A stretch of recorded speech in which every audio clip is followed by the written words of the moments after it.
La ville de Kiossi se remet peu à peu du traumatisme de l'expulsion de près de 400 Camerounais de la Guinée équatoriale. Plusieurs déambulent ici dans les rues, faisant de petits métiers et cherchant le soutien des compatriotes. Je les ai rendus beaux sans toutefois attendre quelque chose en retour.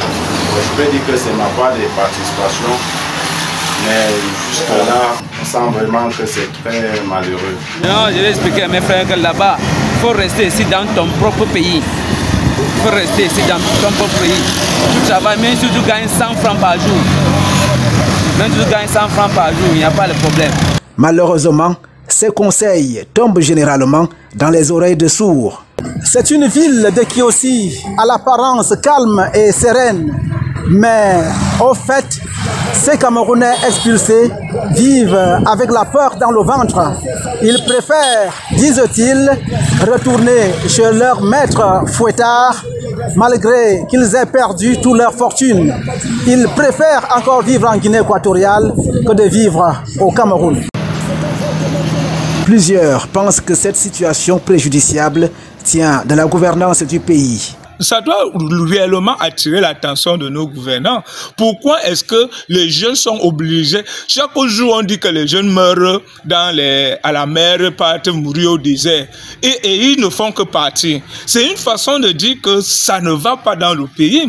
Lorsque vous pensez que quelqu'un ne peut pas sortir de chez lui, s'il trouve le bien-être et il préfère encore aller vivre là-bas, c'est-à-dire que vaudrait mieux être torturé chez l'autre que de vivre l'enfer chez soi.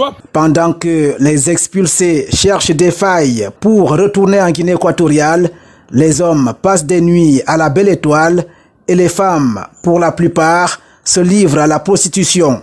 Alors que l'actualité parle d'une rencontre vendredi dernier entre le ministre des Relations extérieures et l'ambassadeur équato-guinéen au Cameroun, plusieurs ne s'attendent pas à grand-chose. Est-ce que c'est la première fois que nous entendons nos compatriotes, n'est-ce pas, de la Guinée et autres, être pourchassés et chassés, n'est-ce pas, comme, n'est-ce pas, les va-nu-pieds? Non, là, on se rend plutôt compte que la politique diplomatique mise au Cameroun n'a jamais été offensive, n'a jamais été une politique protectrice en aval qui doit aller protéger ceux qui sont là. Ici, à Kiossi, les autorités vivent impuissantes cette situation surréaliste et la frontière, quoique officiellement fermée, reste poreuse autant pour les Camerounais que pour les Équato-Guinéens qui tiennent leur souffle de vie des marchés du Cameroun.